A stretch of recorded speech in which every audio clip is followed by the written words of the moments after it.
السلام علیکم ګرانو کتونکو د سوکنو تاڼې په حدود کې بیګا یو افسوسناکه واقعه رامخته شوې ده چې په هغې کې بخاري ډیری فارم کې چې د مزدورانو د پیسو په تنازع باندې یو کس قتل کړی دی.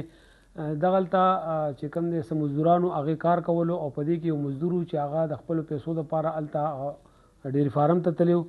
ډیری فارم چې دی هغه د طارق بخاري په نوم باندې دی او دغلته چې ورغلی دی نو مزدورانو سره د پیسو څه لین دین تنازع وه او هغې سره بحث و تکرار شوی دی. دا بحث و تکرار نه پس چې کوم دی هغې فایرنګ کړی. په دې کې ملزمان دي کامران، باچا او شایان دوی ډزې کړي دي او د دې ډزو په نتیجه کې ذوالفقار علي ولد نور ولی دا چې دی په حق رسېدلی دی.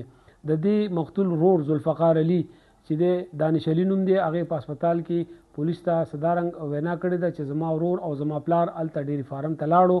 هلته چې دی مزدورانو سره لانجه وه نو چې څه ټایم هلته ورغلو هغې سره بحث و تکرار وشو او د بحث و تکرار په نتیجه کې زما والد ذوالفقار علي چې دی په حق ورسېدلو او زما ورور چې دی هغه زخمی شلو. دا خو موږ سره همدغه ډیټیل نور د دې نه پس چې څومره ډیټیل موږ سره راځي هغه به تاسو سره موږ شیر کوو.